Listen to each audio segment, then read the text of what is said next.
Welcome and ladies and gentlemen, and thank you for joining us on this Friday evening. Let me I'm going to be brief, but let me tell you why we have invited you here. I think increasingly our concerns and our anxieties about the economy, our companies and businesses hinge on what is happening in the global economy and what is likely to happen. So to We've thought of various ways of answering these questions, and the best way to our minds was to sort of get in one of the finest minds in the world on these issues, and hence we have the honor and pleasure of having Professor Frederick Mishkin speak to us this evening. Let me talk to you a little bit about the format before I tell you a little bit about him. What Professor Mishkin will do is start with opening comments for about 15-20 minutes. And many of you have been kind enough to send across questions which I have collated. And so I will ask him those questions after he finishes his opening comments. But let me, get back to Professor Mishkin. I'm not going to go into a detailed description of his many accomplishments because that will take the better part of this evening. He is currently the Alfred Lerner Professor of Banking and Financial Institutions at Columbia University in New York City. He has been on the board of the Federal Reserve Board of Governors, which we refer to as the Fed. Both his textbooks as well as his academic papers are classics in their field, and perhaps one of the finest thinkers in macroeconomics, monetary policy, financial markets. I have the pleasure and honor again of giving you Professor Frederick Mishkin. It's over to you, sir. Great. So it's a great pleasure not to be with you because I'm actually in much colder climate than you are, because this is my office at my house in New York. And I want to break my initial comments into three parts. So the first part, I want to talk about what's been happening in terms of monetary policy, which is very critical to understanding what is going to happen to the economy in the US, which basically affects everybody in the rest of the world in many different ways. The second is I want to talk a little bit more about longer term and talk about the whole issue of globalization and what I think is a potential retreat in globalization, which could be very problematic for the economy and particularly for India. And we'll talk about that. And finally talk about China, because China is clearly extremely important in terms of what happens to the Indian economy. So, and unfortunately, I'm going to be a little bit pessimistic, slightly pessimistic on the short run, a little more pessimistic on the long run. So this is an issue that you have to watch out for to see if it develops along the lines that I'm concerned about. So we'll talk about these issues, and I look forward very much to your questions about these topics as well. So to understand how we've gotten here, the Fed basically has made some serious mistakes. Starting in 2021, and I've been very critical of the Fed. I'm on CNBC quite a bit. I'm a CNBC contributor, and since basically April of 2021, I've been pointing out that the Federal Reserve had a very flawed policy framework. And indeed, I've actually written op-eds about this. The Financial Times had one of my op-eds which described what the problem was. It was really fourfold. The first issue is that the Federal Reserve basically took the view that what we described as the Phillips curve was dead. That the Phillips curve did not tell us what was going to happen in terms of inflation.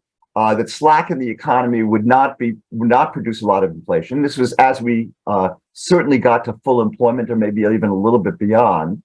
And in fact, I've done a lot of research on this, and in fact, there are very strong reasons to think that when monetary policies are done the right way, that the Phillips curve will look like it's dead, but it's really hibernating. And if the Fed stops doing it that way, it would come back. And that's exactly what we've seen. so that the inflation rate has actually really accelerated tremendously from the tight labor markets, wages have risen, and so forth. So that was mistake one. And in fact, it was related to the fact that the Fed then also dropped what we call preemption. The Fed no longer was going to take the view, which I think is something that we had well understood, that monetary policy has very long lags to things like what's happening in labor markets and inflation. And therefore, you have to head off inflation way ahead of time. That a couple of years beforehand, you have to anticipate it, start to raise rates. And the Fed did not do that. And as a result, really did get into a lot of trouble. And in fact, there was also something that's maybe a little more minor, but a little more technical. They changed their inflation target to so-called average inflation target, which weakened the inflation target. That it was not executed particularly well. They never defined a horizon, and this meant that they basically said we can go above the inflation target of 2%, and weren't clear about how long that would happen. So that again was a problem. And the last was they just did a lousy job on forecasting. And I don't fully understand why they got this so wrong. They basically took the view that there were all these supply shocks, and supply shocks tend to be temporary. So the way I describe this is the Fed Fed officials all were on team transitory, only talked about supply shocks, only talked about them being transitory, and didn't recognize that there were very big demand shocks. And this is one of the things that I have been talking about for a year and a half, that there were two big demand shocks. One was this huge fiscal expansion by the federal government in terms of the American Recovery Act, which I think was a very bad bill. And then later on, actually, their infrastructure bill. And also the fact that there was huge pent-up demand, that most Americans' balance sheets improved during COVID because they couldn't spend any money. So all of these meant that the Fed basically got hugely behind the curve.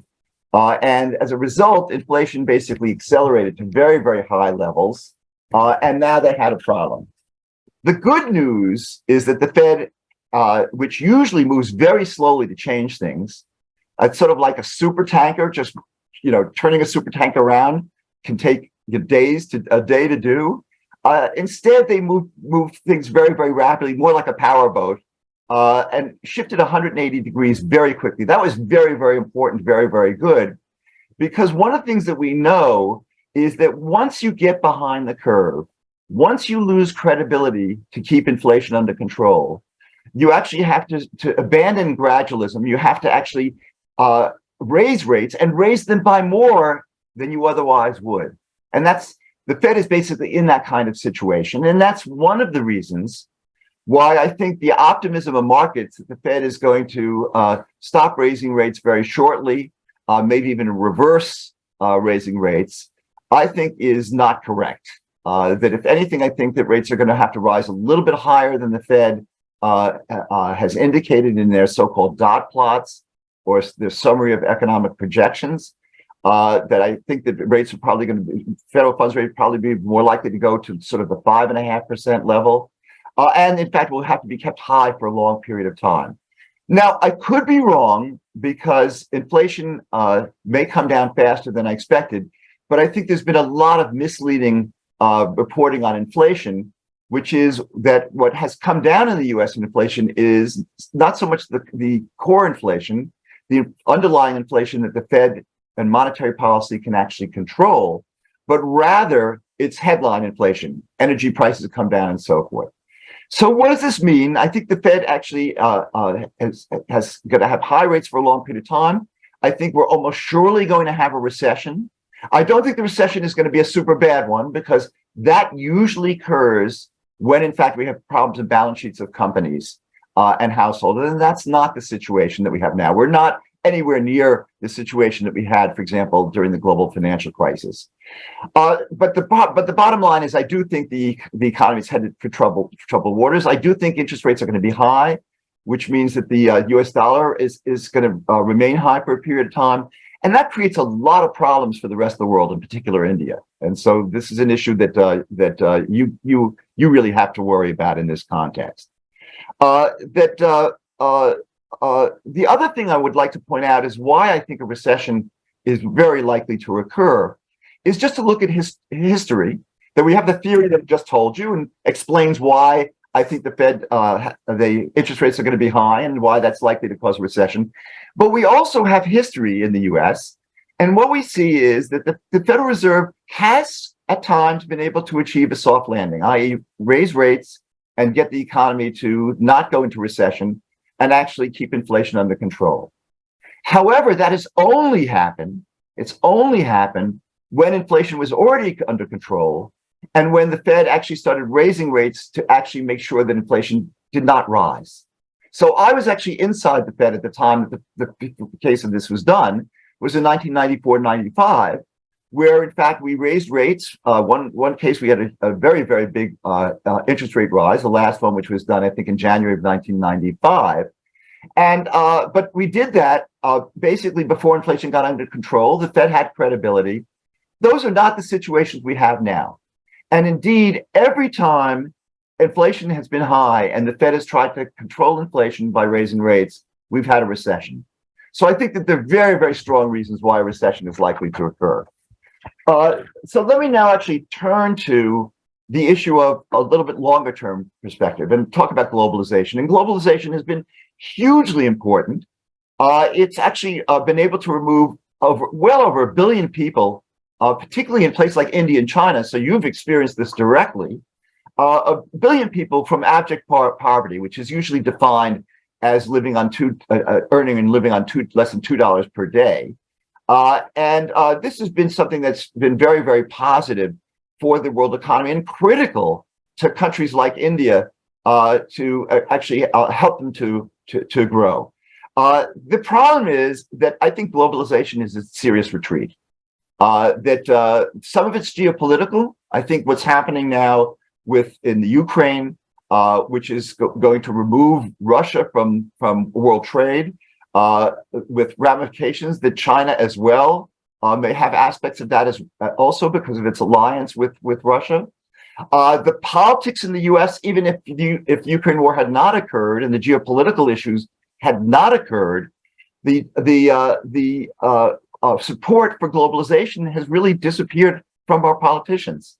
So in fact, the Republicans used to be very big supporters of freer trade, of globalization and finance and trade. They're not anymore. Donald Trump basically reversed that. And I think it's not just Donald Trump. I think it's actually the Republican Party. The Democratic Party has never been quite as enthusiastic, and I think is even less so now. And so I do think that globalization is more likely to be in retreat. Countries starting to protect themselves from foreign competition in both finance and trade. And that's a real problem, particularly for developing countries that are trying to sell their goods abroad. And the benefits of globalization, which promote competition, which make, for example, Indian firms, when they have to sell goods abroad, they have to actually get better at producing their products, make higher quality products. That stimulates the appropriate kind of investment and actually economic growth, and also allows a place like India to basically take advantage of its low-cost labor when it improves its ability to produce goods, to actually sell them abroad. And it's been very, very important in terms of the growth of the Indian economy. And also the adoption of globalization in a place like India, where it improved its institutions, for example, getting rid of the license Raj in the early 1990s. The problem is that globalization, I think, is in retreat. I don't know how bad that's going to get, but we again could look at history. And the last time that globalization went into retreat, it was a disaster.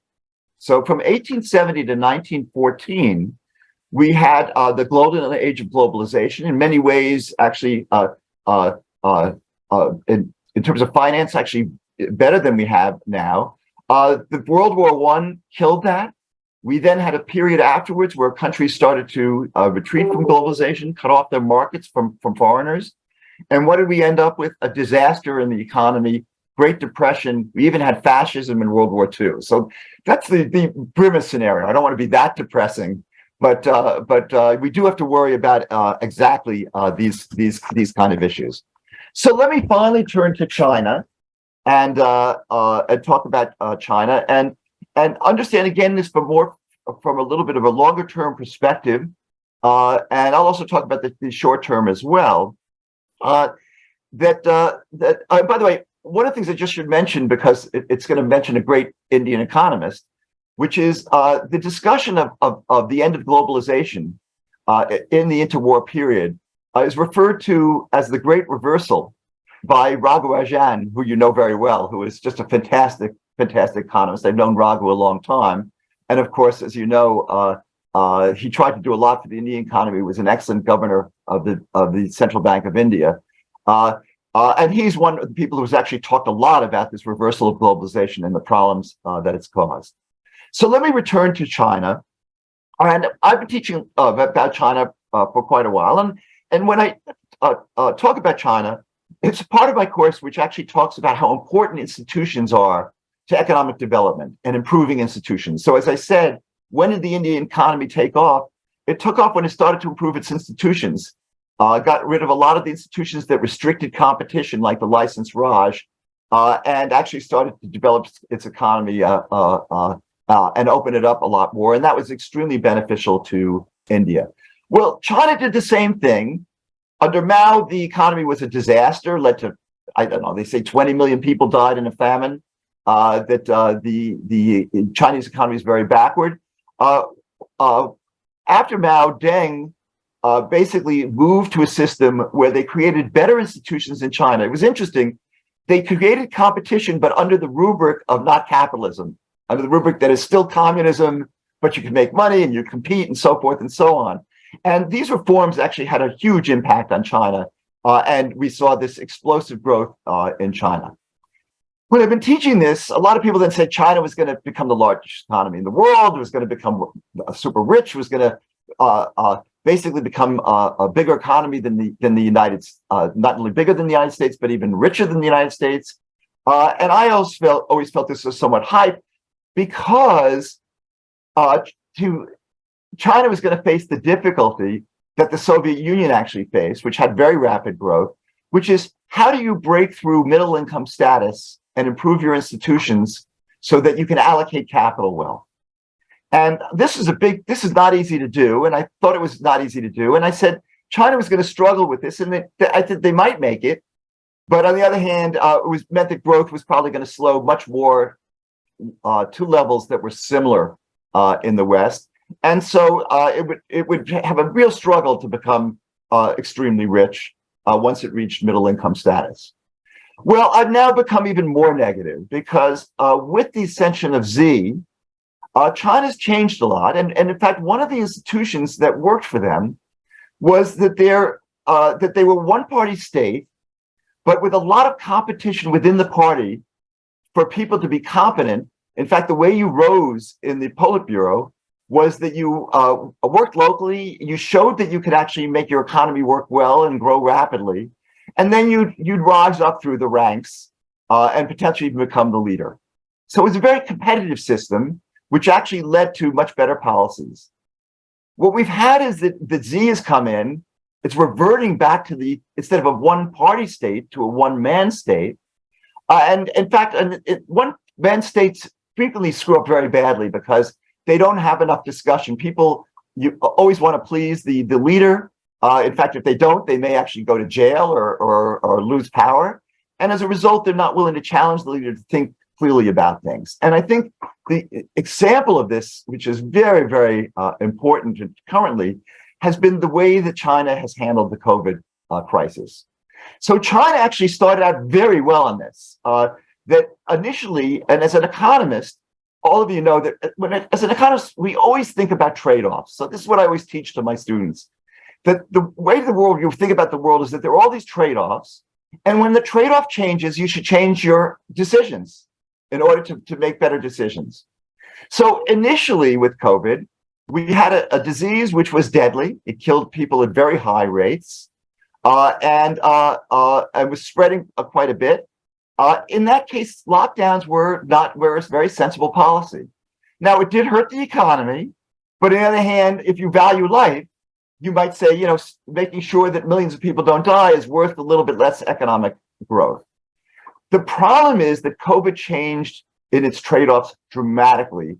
And this shows the problems of having a person leader, which is that they just couldn't change their views. They stuck to an old policy that was no longer working. And what changed was that two things. That one is that we had vaccines. So COVID was no longer going to be as deadly. And in fact, the key to the vaccine is not so much that it prevents disease as that it prevents deaths. And so that trade-off changed tremendously. And secondly, that the COVID virus mutated to something that was not as deadly, but on the other hand, was spread even more rapidly. And so this idea of zero COVID turned out to no longer be the right policy, and it was extremely harmful to the Chinese economy. So why is this important? Because it shows you that the understanding of markets, the understanding of economics, has deteriorated tremendously in terms of Chinese leadership. We see this also that Xi has basically increased the state sector. One of the things we know is that shrinking the state sector is critical to economic growth, and was actually what China did over its period of very, very high growth. Again, because private firms have to compete, and they actually then have to produce goods and be efficient, and then they can sell them like crazy abroad and pay higher wages. So again, there's a retreat from that as well. And also China has been much less open to investment. So all of these things actually do not bode particularly well for growth in China. And I'm actually quite pessimistic. And of course, that has a big knock-on effect for India. So the bottom line is, right now, I see we're going to go through a rough patch.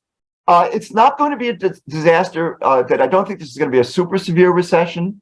Luckily, the Fed has turned around its policy and gotten very aggressive. For a long period of time, I was saying that the Fed was so far behind the curves, they were going to have to get rates up probably a little bit beyond 5%, and thought that they weren't going to do it. And then they've done it very rapidly. And that's one of the reasons why I think that inflation is not going to spin out of control down the road. And in fact, the U.S. economy will eventually do fine, but we'll have a rough patch. However, I am a little bit more worried about the issue of a retreat from globalization, and also the problems in terms of leadership in China, which I think are going to be problematic for the long run growth of the Chinese economy, which again is going to affect the world. So with that, let me stop. I think I've done about 20 minutes. I find if I go too much longer than that, it's people start to tune out. But I'm very much looking forward to your questions. Right. Thank you very much, Professor Mishkin, for the opening comments. I'm going to sort of press you a little more on the Fed's interest rate policy and the dollar. You know, currently the thinking in the market is that, well, the Fed seems to be close to engineering some kind of a soft landing. The US might get away with a shallow recession, or maybe just a slowdown with mildly positive growth over the year. And inflation has been coming down, although, as you pointed out, it's not core inflation, but really the other components of inflation. But the markets today seem to be saying that, look, maybe the Fed's finally got its act together, it's got its credibility back, and they will perhaps stop at 5 or 5.25 and not have to do much more. And consequently, the dollar has come down from the peak levels, if you look at it in terms of the DXY. What you seem to be suggesting is that this is likely to be temporary, and once the market gets a sense that, hey, I mean, the Fed is going to do a lot more than what they're at. Would you sort of tend to agree with that? Yes. And should we then be concerned about the dollar bouncing back again? Yeah. So the problem, I think, is there's always hope and optimism, but I like to be a realist on that. But I generally am actually quite an optimistic person. And actually, by the way, I've criticized the Fed, but the Fed handled things brilliantly in March of 2020 when the pandemic occurred, with extremely rapid what it took them 16 months to do during the global financial crisis, they did in 2 weeks, in terms of putting in programs that actually help stabilize the economy. So I think that the problem is that when you look at both sort of understanding the economics of the current situation, which I think is indicating that if the Phillips curve is alive, the Fed basically has to keep rates high for a long period of time. So I'm not so much worried that they have to go so high on rates, but I do think that they're going to have to keep them high for a long period of time. And that's not what the market's expecting. The market's actually expecting that the Fed won't raise rates as high as 5% and that they're going to reverse course. Let me again talk about a little history. And I think the Fed knows this. I've written, I had an op-ed in the Financial Times about exactly this issue, which the Fed knows well the history of what happened during the Great Disinflation under Paul Volcker. And people don't always know the details. They see Paul Volcker as a superhero, that he got everything right. You know, let's call it a GOAT, the greatest of all time, the greatest of all time central banker, that he conquered inflation. And it turns out that Volcker made some serious mistakes during that period of time, and it's very, very comparable to the issues that are current for the Federal Reserve. So the Volcker came in July of 1979, and in October announced this new policy that they were going to allow rates to go to very high levels in order to get inflation under control. And they raised inflation rates above 15%. And in that process of raising interest rates above, I'm sorry about that, I can't shut off my phone. No worries. That's my son calling, it's unfortunate. But they basically got into the situation where they said, we're going to have to raise rates and raise them to a high level because things have gotten so out of control. They raised rates to about the 15%, federal funds rate at 15% level. And in fact, a recession started to occur in 1980, a very sharp, quick downturn in the economy. And the Fed blinked. It actually pivoted, very much the way a lot of the markets think that the Fed is going to reverse course here. And they did that. And what happened was that they did not get inflation under control. Inflation expectations stayed high. And as a result, the Fed was not achieving its goals. And then what did the Fed have to do? It had to really, Volcker had to take out the baseball bat and really start beating heads in. The Fed raised the federal funds rate by 700 or 800 basis points to close to 20%, and basically kept it at that high level for quite a number of long period of time. And then finally, inflation got under control. So that's a key lesson to the Fed, which is, who knows exactly how high a level they have to go to, but the idea that they actually have to, if the economy slows down, that they need to lower rates is something that the Volcker disinflation says is actually not the right policy. And I should tell you, I'm doing some research right now, which is going to be presented at the U.S. Monetary Policy Forum, which is a conference that I co-direct with Anil Kashyap of the University of Chicago, which brings together a panel of Wall Street economists and academic economists. And then we actually have a conference where about 3/4 of the FOMC participants participate. Jay Powell has always used to come, and just when he became chair, he got a little bit too busy. But then actually has a Wall Street audience. And in that research, we've looked at exactly this question about how do you manage a disinflation? And the lessons are exactly the ones I've just described. And I think the Fed's going to get that. By the way, the worst thing the Fed could do would be to back off and then do what Volcker had to do and then have to raise rates even higher. And that would then mean the dollar would have to go even higher. The world economy would suffer even more, and the recession would be that much more severe. So the bottom line is that I think the Fed has to be tougher than the markets. The markets, I'm not saying the markets could be wrong, but the markets are very, very often wrong about the Fed. In fact, one of the ways that I made a living after I left the Fed was that I worked for a lot of hedge funds to advise them that the market's views were different than the views that I think they were going to occur, and I did all right in that kind of business because I was typically right. So I am very concerned about this particular issue. I do think it's likely the Fed to do the right thing in this case, not to make the mistake that Volcker made. And I think that policy is on the right track now. But I think that the markets actually don't get it, and in fact will be disappointed. And will one of the sources of disappointment be a reversal in the dollar? And I'm sorry, I'm sort of carrying on about this, because now there seems to be a feeling that, well, the dollar has kind of settled to a reasonable value. Even if the Fed stays on hold for the rest of the year, the dollar isn't going to go up that much.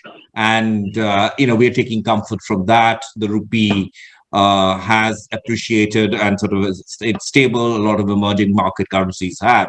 But you are talking about the real risk of a reversal in that.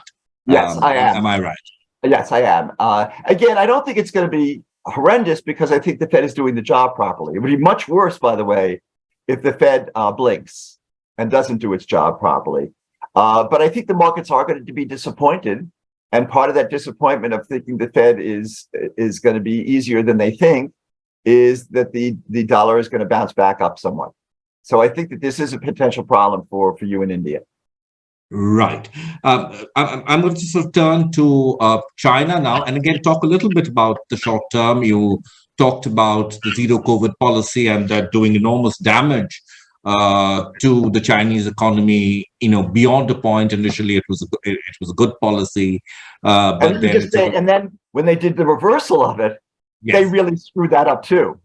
That they had to have a transition. Again, one of the mistakes here was that they wouldn't use a vaccine that worked. Their Chinese vaccine is not very effective. They wouldn't adopt the Western vaccines. They're now starting to talk about doing that. And also, there's a transition that you needed to prepare the economy to open up. This was done in the U.S. with the vaccine. We basically didn't open up until we got people vaccinated. In fact, that's why the vaccine has been so important to allow people like my wife and myself. My wife actually, we're not spring chickens. I don't know if you use that phrase in India, but we're not young people anymore. And my wife actually has asthma, so it was potentially had a problem. We started living our lives again once the vaccine came in. It's actually once we got the vaccine. And we waited 2 weeks. We started going out to dinner and living a normal life. And in fact, both of us got COVID. And it was a very, very mild case of it. It was actually less bad than most of our colds. So also there's the issue that China also didn't, they went from a terrible, policy that was good initially, lasted too long and had very damaging effects on the economy. And then opened it up without any preparation, which has been incredibly problematic as well. So this is actually one of the big problems. Sorry, I did want to just make that clear. No, I'm sorry. I'm going to sort of press on a little more on this China thing, but because again, there is an expectation that, well, I mean, they've opened up, and this is going to be sort of they're not going to reverse their policy again. It'll go through a couple of months, maybe 4 months of living with the disease, deaths, hospitalizations, and so forth, and then it's going to sort of come roaring back, and that's going to be positive for the world economy. It could be negative for inflation because it's going to sort of drive commodity prices up and so on. To that scenario, what do you say to that? Is China prepared to come back and roar again in such a short period of time? So when I was referring to this issue, I think that scenario actually is a reasonable one. However, I was talking about the long-term implications of this. Right. So for me, it's not that China won't be coming back as a result of opening. They're going to have some rough patches. They're going to have more people die than they otherwise should, that they haven't vaccinated old people enough, which is the key group you have to vaccinate. But I think that this will be something that will stimulate the Chinese economy. And it's actually a factor which also indicates why the Fed has to keep on being tough, because I think this will actually increase demand and actually tend to be somewhat inflationary. Where it actually I think is really important is indicating how lack of understanding of economics by Xi, and the system, which is no longer one where there's competition, there's debate inside the Communist Party, so that they come to better decisions. But instead, it's my way or the highway from President Xi, and his misunderstanding of economics, which I think is highly, highly problematic. So to me, this is not so much about the short run, because China opening up is actually good for the economy. It's going to have some rough bumps, and they're going to have more people die than they needed to have dying. However, it actually is a very bad sign about economic policy decision making in the Chinese government right now, and that's what really worries me. That's the long run issues of China not doing well. And by the way, let me be even more precise. A scary scenario. Again, when we look at history, and we see that countries that have had rapid growth and rapid development, and then they hit they're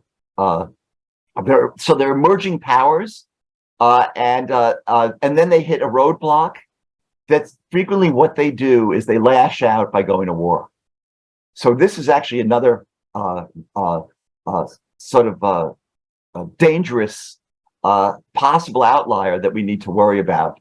That the probability of, because of the bad leadership in terms of economics, the fact that China's growth has been slowing and may not be at high enough levels to achieve their goals of being the largest economy in the world soon, and also get out of to become actually a rich economy, because even if they're the largest economy, they're still actually relatively poor per capita. That nationalism then frequently rears its ugly head, and you could get a problem. And of course, we know this happened in World War II with emerging powers, where this case Germany and Japan, they hit roadblocks. In the case of Germany, the Great Depression, they then went to the super nationalist operation and with Nazism, and then that led to World War II. And in fact, this is also what happened in Japan. And so this is another scary potential scenario. I don't know how you fit that into your economic forecasts, but you want to think about it, because if something bad starts to happen in Taiwan, that's not going to be good either. Well, stuff is happening on our borders as well. So, and oh yes, we absolutely.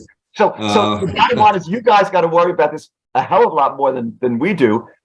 India's fought wars with China, so that this is a very serious issue for India. Professor Mishkin, if you will indulge me, I will ask you a couple of more questions on the Fed. Now you've sort of laid out a kind of path for the right path for the Fed to take going forward, that they should bump up rates a little more and hold there.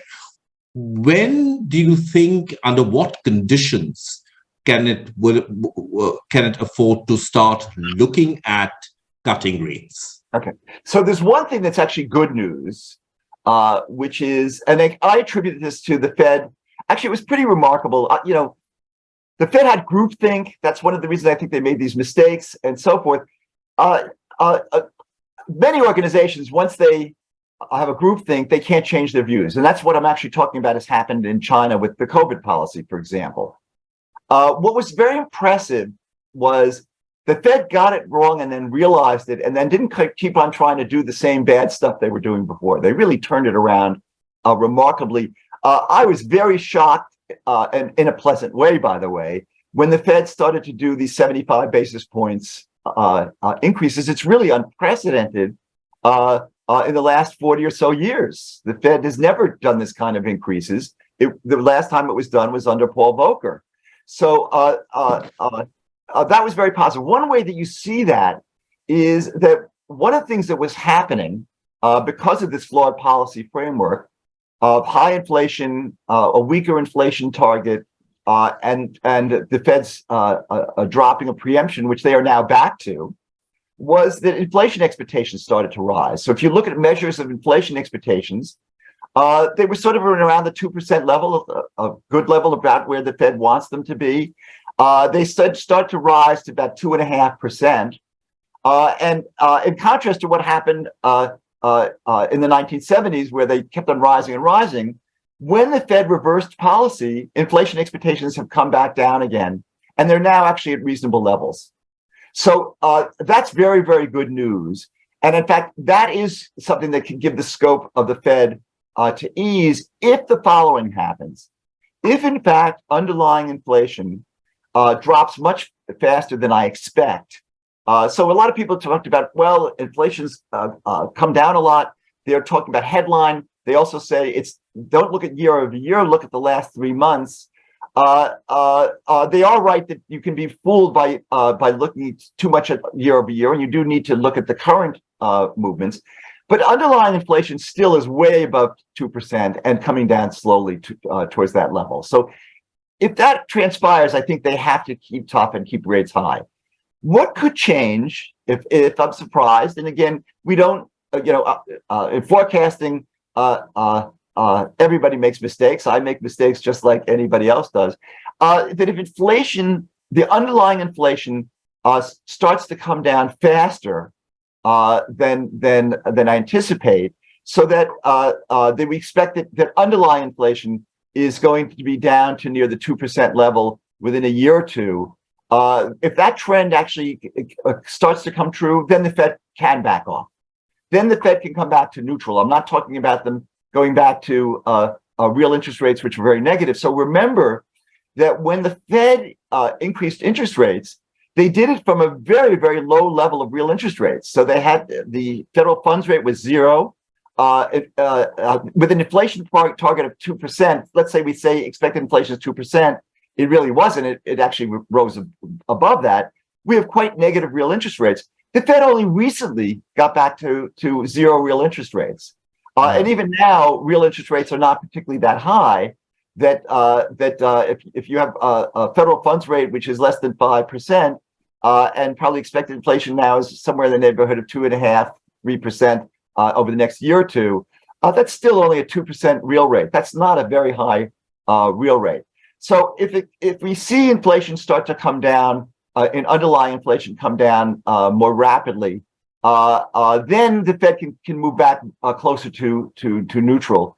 And actually, with inflation coming down, expected inflation down a little bit, the Fed can start to reverse. I don't anticipate that happening for a while. So I think the Fed is going to be at high rates. The exact number, I'm not 100% sure, but certainly in around the 5% level, maybe I think a little bit higher. I think they're going to have to keep those numbers at that level for at least a year, unless we get very good news on inflation. But I think that, as we talked about, there are factors that work in the other direction. For example, in the short term, China kept getting back into the world economy and ending its lockdowns is actually something that stimulates demand. We see that could also have very important effects on things like oil prices, energy prices in this context. So this is why I actually think that we could get good news. I'd be happy if it happens, by the way. I won't get depressed if I'm wrong.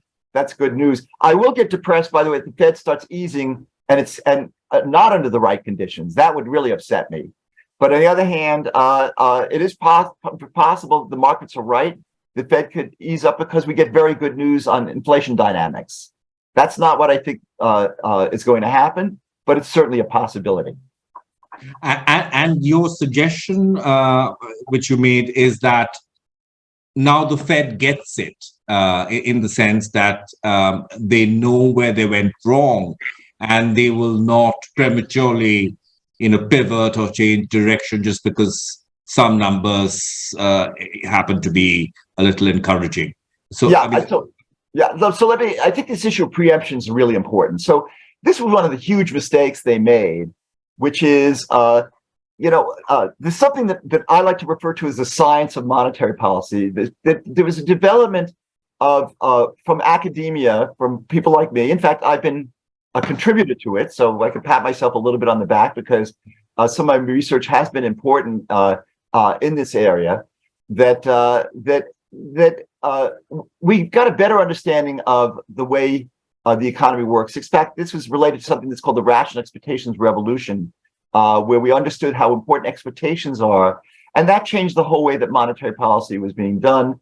It made sure that it was preemptive, that it focused on credibility, that it focused on managing expectations. And in fact, that really created a sea change in the way central banking has been done throughout the entire world. And the Fed, for whatever reasons, I think got that a little bit wrong, backed away from that kind of thing, particularly in not being as preemptive. And they're back in the preemptive mode.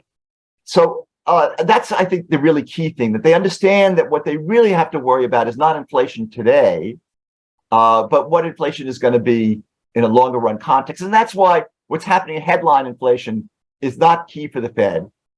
Headline inflation can affect inflation expectations and underlying, but what they're really worried about is underlying inflation. And that's why the market's focus too much on headline is a big mistake.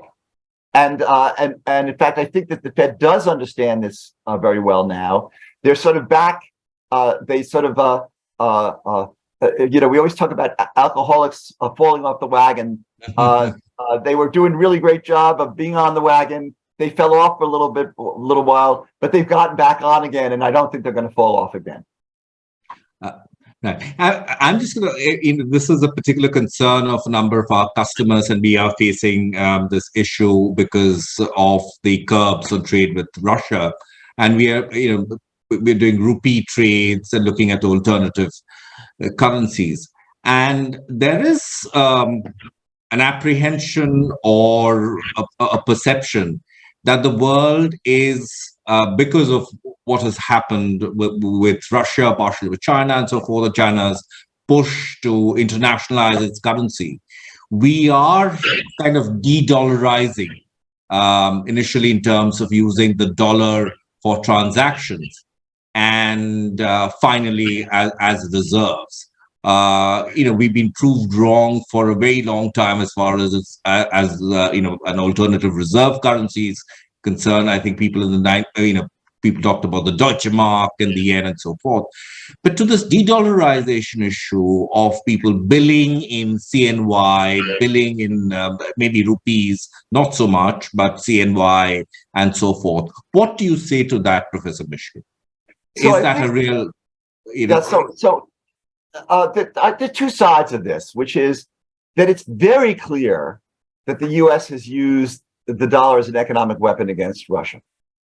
That all of these reserves that Russia had overseas, they're never getting back. So there's like $300 billion that basically have been frozen. Those are going to be used to reconstruct Ukraine. I think actually Russia is moving much more towards autarky. So if you actually talk about who's going to come out the worst from everything, Vladimir Putin has basically destroyed Russia for the next generation. This is a disaster for Russia. And even economic statistics now don't reflect it. It's certainly true that the Russian economy has declined, but not by that much in terms of GDP. But remember that people can't buy what they want. So in terms of actually how well they're doing, it's even worse.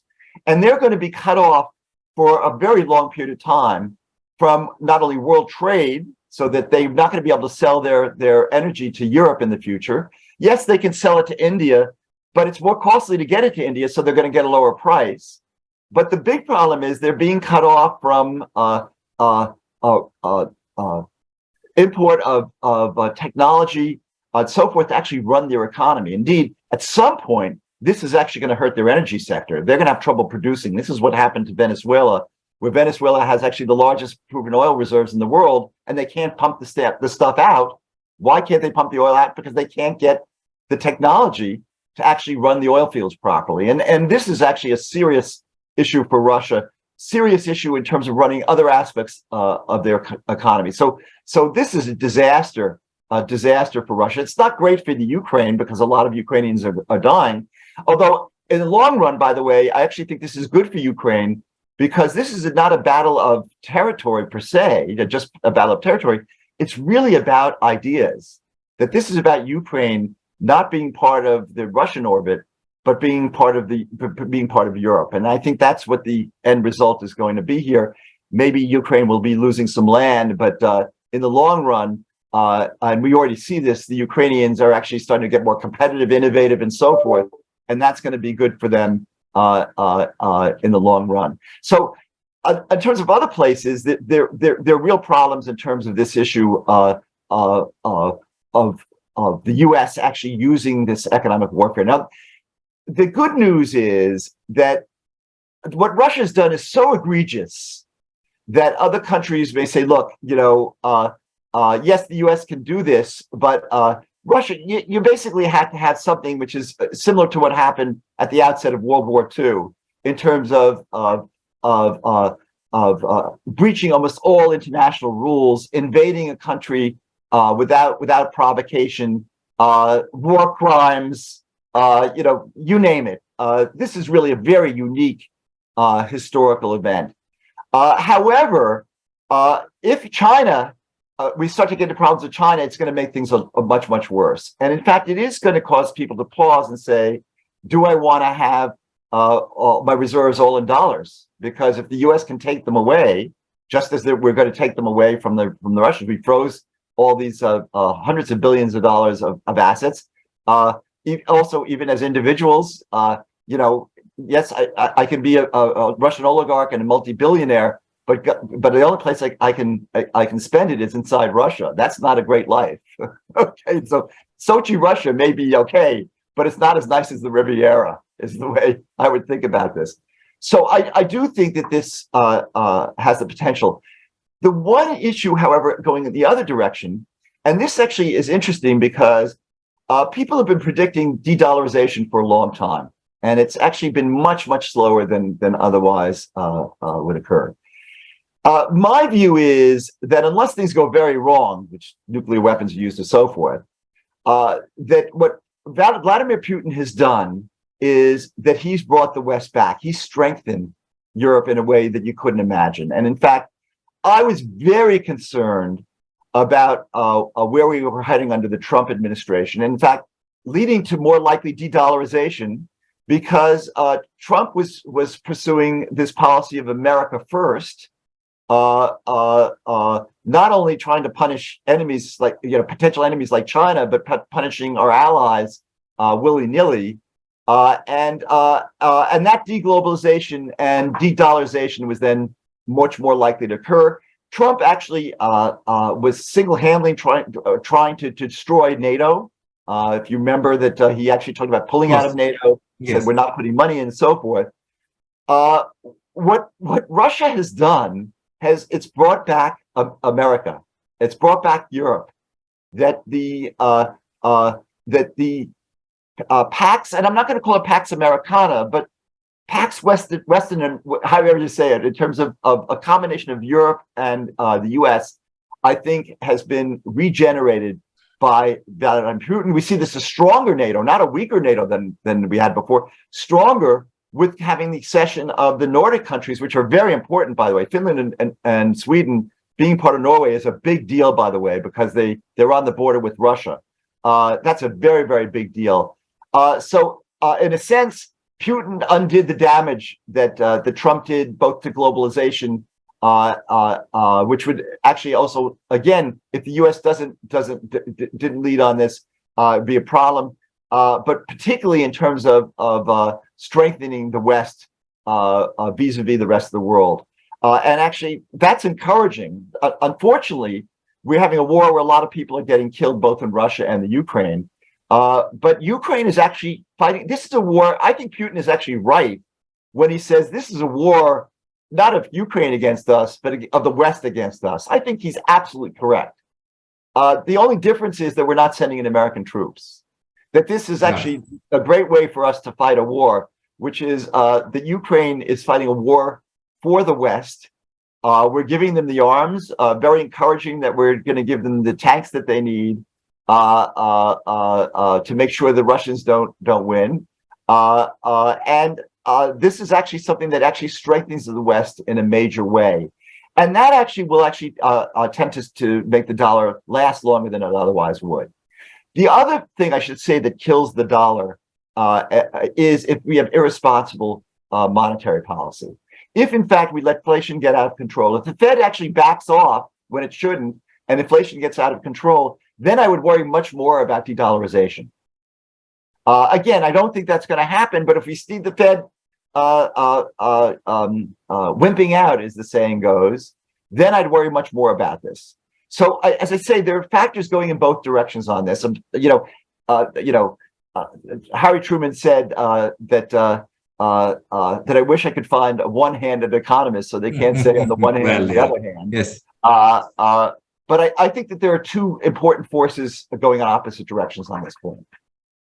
Right. I guess you raised the issues about China, its problems, which are likely to last. You emphasize the long-term problems of China under Xi, the kind of pivot in economic policy that they've made, which seems both inscrutable and irrational. Now, one of the fallouts of that for India and many other emerging economies is this notion of China plus one. So, are we going to get a bigger share of the global supply chain? And invariably, I think in Asia we tend to look inward, and we tend to think of ourselves, India, in Indonesia, and so forth, as the only alternatives to China in the supply chain. I don't know whether you'd have a take on how this is going to happen. For instance, the role of Central and South America in kind of getting in where China will exit. Do Asians are Asians a little delusional about their prospects in diminished in a supply chain where China has a much more diminished role to play? So I don't think that Asians are delusional, but it depends a lot on your own policies. So, in fact, we saw this where China had problems. It's been great for Vietnam, for example. Yes. And I think that there is a silver lining in this whole issue of China, but particularly if we don't have this problem, the emerging power going to war, that China doesn't invade Taiwan. And by the way, I actually think that what we've done in the West has decreased that probability. That standing up to Russia has been critical to warning China that they may be making a big mistake. They actually see it that the Ukraine has basically been able to stop Russia with our help. That should give them pause about what could happen in terms of invading Taiwan. We're a very dangerous situation when the Biden administration pulled out of Afghanistan in a very problematic way, to say the least, even though I actually think that we did have to get out of Afghanistan. There was a way to do it, and this certainly wasn't the way to do it. It's provided a signal that a war could be very costly in a way that is unanticipated, and that's what Russia's learned. And I think China's watching this very carefully and saying, "Gee, the West is a lot stronger as a result of this. They were weakening, particularly NATO looked in trouble. Russia was getting away with it. Look at Afghanistan, but now the West is revitalized in this case, and that will give them pause. So that's good news. Can India actually this be a good thing for India and South America? And India has a very big advantage, by the way, in that you have extremely talented, highly educated people that can really stimulate your economy, and this has been part of the huge success that India has had. In fact, it's a key part of China. If you have really invest a lot in human capital, it pays off in major ways. Latin America has really serious problems in that regard. But also it depends a lot on your policies. That when the Modi government came in saying they were going to stimulate markets and reform the economy. I think there's been a lot of disappointment in that regard. But so a lot of this is going to depend on what happens in your own policies. Are you going to unleash all the talent that India has? India has incredible talent. as I say, that restriction of globalization do hurt, but if China actually weakens enough and India can it has its act together, yes, it can actually be an advantage. So it's not delusional, but it takes some work. And I don't understand very much exactly the politics of India. I think there's been some disappointment in terms of where the Modi government talked about heading and where it has headed. This nationalist tendency frequently works the wrong way. For example, Turkey Erdogan and his party were really very good on the Turkish economy in their early years. They really they sort of were more of a right-wing government, but were also much more pro developing their markets. They've actually gone back on that. It's been very, very bad for Turkey. Sometimes I worry that when you go to more of a one-man state, you run into exactly those difficulties. There's some issues in India because of the increased nationalization from Modi's party, but that's exactly one of the things that you guys really should focus on and try to get better policies, because it's critical to India's future. India has some very big advantage. They have very strong elements of higher education, a culture that values education very, very highly, which is extremely, extremely important. The U.S. has been benefiting from this like crazy because we don't have enough American-born doctors. What have we done? We get a lot of Indian doctors, and in fact, they're willing to go to areas in the U.S. where American-born doctors weren't willing to go to. My wife comes from a small town in Pennsylvania, and they now have decent medical services, which they didn't have. And guess who all the doctors are? They're all Indian. So this is a major plus. So I think that the issue here is one that really affects you and affects a lot of people watching are business leaders. They have an impact on what the government does. Very important to get good policies to promote competition in India, to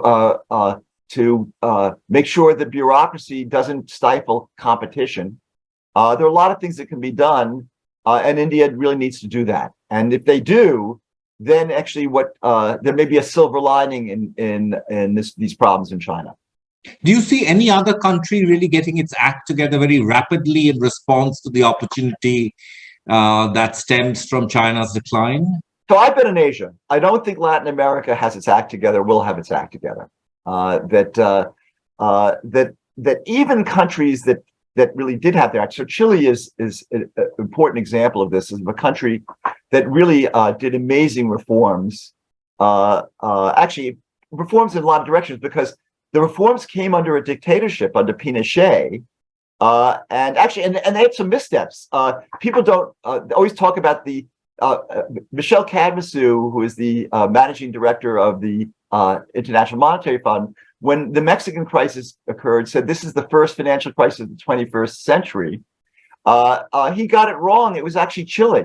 Chile opened up its financial system in a way that blew up the economy. They had a very classic financial crisis along the lines that I teach in my courses that blew them up. They then, however, got reforms both in terms of promoting markets and making the financial system work well that were extremely beneficial.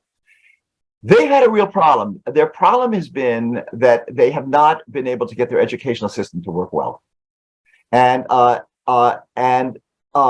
this is critical to success in the long run.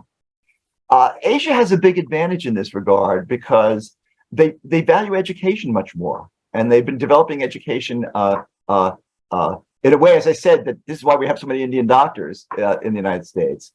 I have to tell you, when I visit Asia, it's fantastic because I'm treated like a rock star. If you're a well-known professor in Asia, you're the top. Here in the United States, what does it mean to be a professor? It still costs, there's very little respect. Okay, so I don't get no respect the way that I do in Asia, and I think that's really terrific. I mean, I think that it's one of the reasons that in the long run, I think that Asia can take more advantage of it, and it has. By the way, it can go wrong because the Soviet Union had very good education a very good educational system, very comparable to the best in Western Europe. But if you basically screw up your economy enough, and it's really a credible tragedy that Putin is right that the fall of the Soviet Union was a tragedy for Russia, but it didn't have to be. The fall of the Soviet Union, if institutions were improved, would have meant that this very highly educated population with good education would actually take off.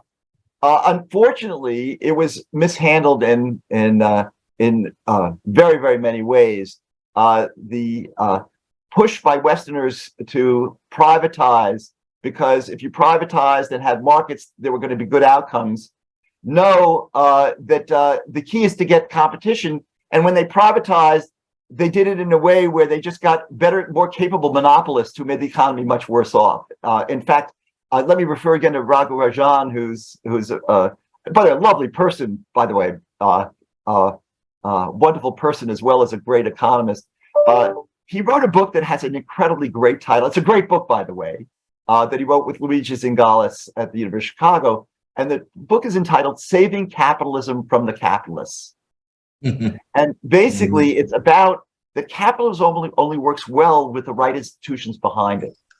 And we can see that India, and they use a lot of examples, by the way, from India and from Italy, that the end of the license raj was incredibly important in terms of affecting the well-being of Indians. By the way, one of the reasons I think this happened is because of China, that China started to grow very rapidly because they were performing. And India said, you know what? First of all, they're a model for what we should do in Asia. And secondly, China, we fight wars with China. If we don't get rich, we're in trouble. And that actually stimulated much better policies. Sometimes bad things happening or crises, you never want to waste a good crisis to get better policy. So I really think that the ball is in your court on this one. That I am more optimistic about India than I am about China. China could well overtake India in terms of being a larger economy.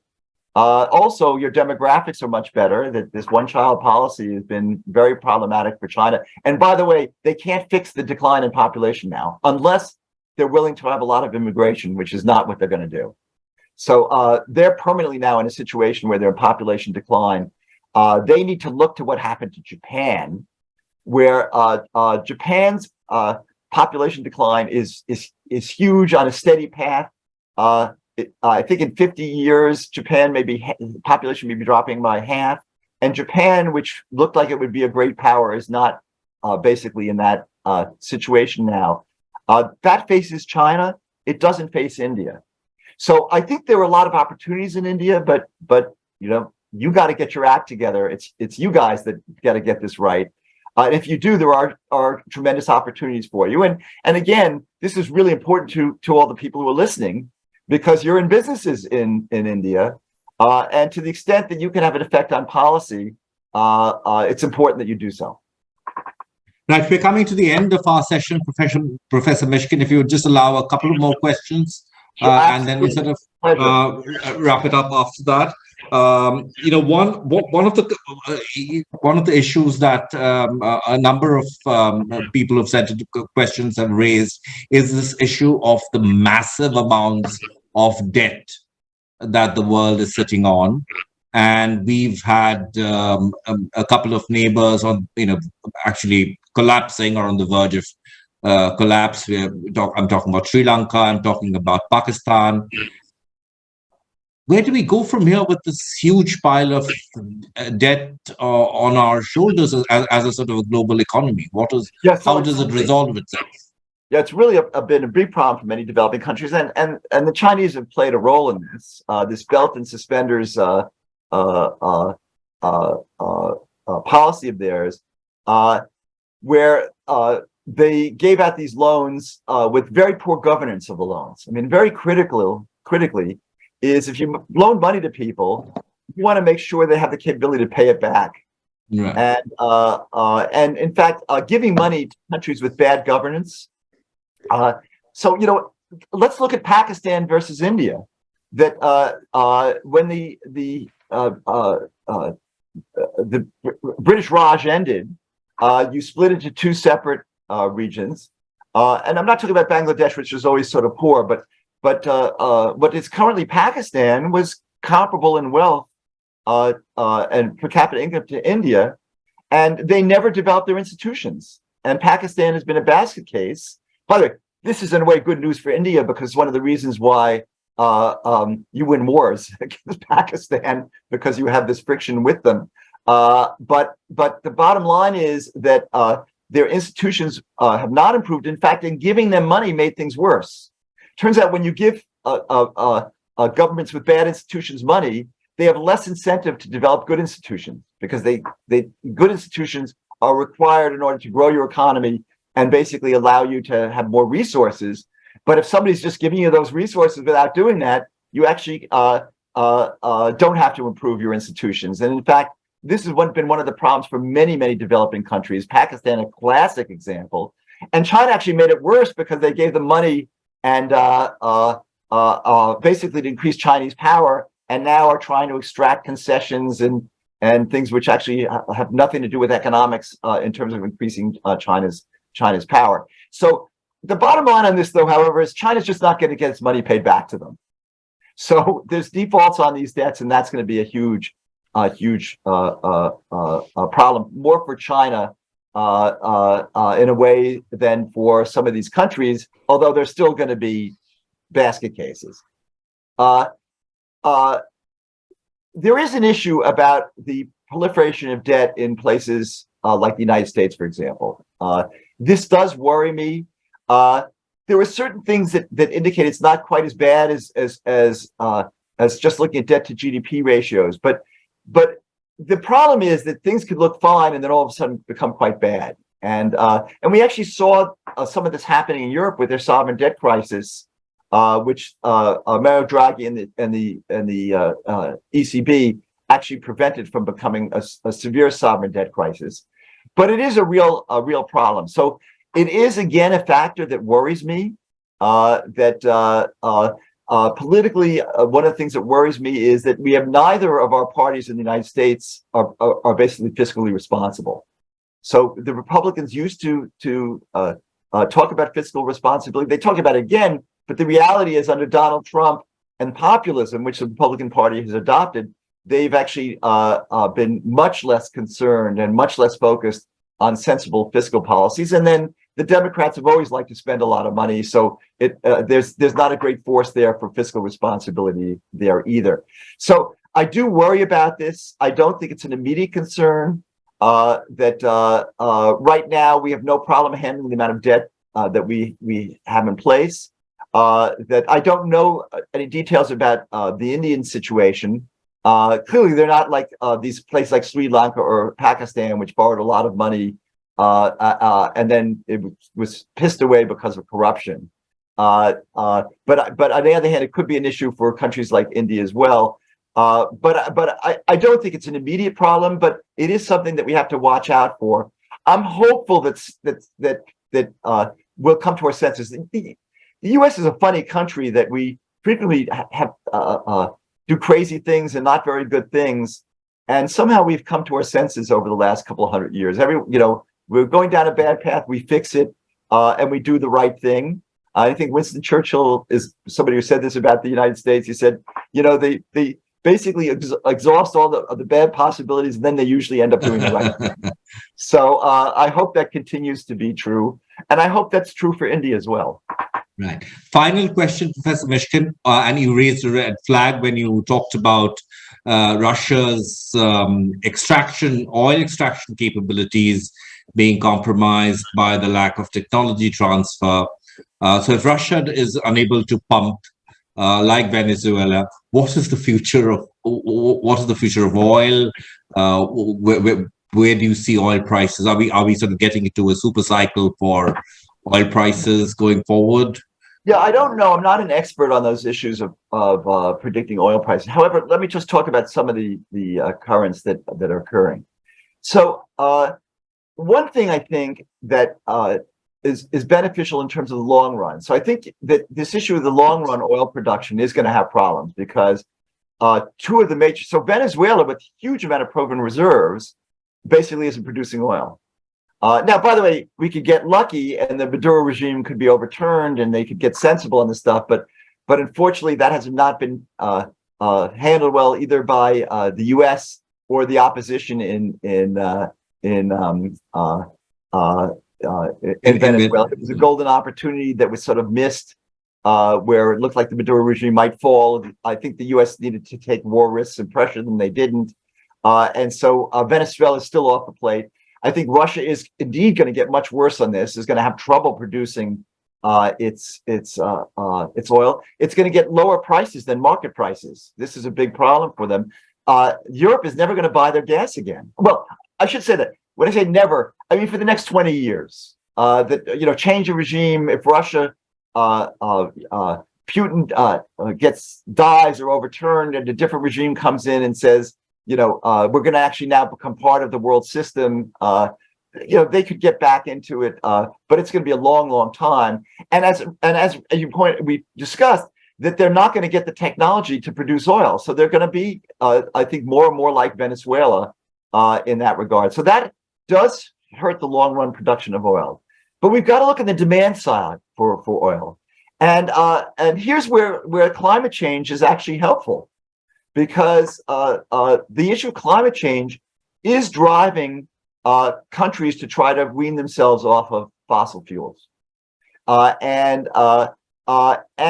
in fact, some of that's going to take place by them doing restrictions and so forth, or carbon taxes, whatever. But I do think that what is really important is that there's now a big push to get technology to basically get away from fossil fuels.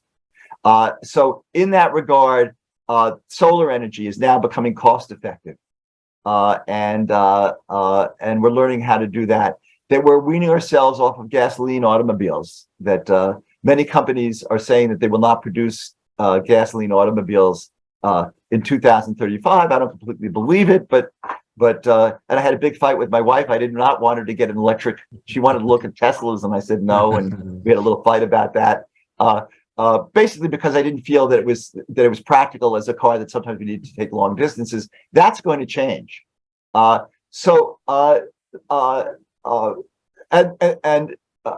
This increase in technology and the push to wean ourselves off fossil fuels is going to help on that. So that's why that even though I think the prospects for supply of oil are not going to be great in the near future, not the near future, but 5 to 10 years out, that the demand for oil, I think, is decreasing, and that may actually help the balance. In fact, that's what we really want to have happen. We'd actually like to move away from fossil fuels. Climate change, sometimes that there's the people who don't understand the economics of this. It's not that we have to go back to the caves because we don't want to use fossil fuel. That there are substitutions that we can make that will help the situation tremendously over time. That we don't need to panic. That it's not going to be the disaster that many people are pointing out. But on the other hand, we do absolutely have to wean ourselves off of fossil fuel because there are costs that are substantial. They're not astronomical the way people think of, like these disaster movies, that climate change is going to mean that we can't live anywhere. We actually see that India gets more and more air conditioning, for example. You've always been a pretty hot place. It's gotten hotter. But there are things that we can do in terms of economics and production that actually ameliorate some of the effects of climate change. But we do need to fix that. But that's actually good news for preventing oil prices from going to astronomical levels. So it's, again, there's these two counter forces of decrease in supply, but also I think there's decrease in demand as well. On that note, Professor Mishkin, we come to the end of the session. If you have any closing comments, please sort of. No, I think there's been a great discussion. I've really enjoyed talking to you all. I hope that you find this very useful. and also help make India a better place. But I have to tell you, I love India. Probably one of the most fabulous places I've ever traveled in the world. That it's amazing you don't have more tourism. I actually drove to India in 1969 from Europe. Oh, And really? wonderful. And then I brought my wife to India, and it's a little tough because people come up to you in the streets and beg, and Westerners can't always deal with that effect. And my wife just loved it. It's the most colorful, amazing cultural place, and India has really come a long way. It needs to come a lot further. So let's hope that between business and people like you, and also government, that you can actually get India to become the place that we hope it will be. Right. And you have an open invitation from us to India, and we will take very good care of you and your wife, and you don't have to drive. We will give you a driver, so you don't have to drive all over the place yourself. On that note, it's been an honor and a pleasure to speak to you, Professor Mishkin. Thank you very much. And well, good morning and good night.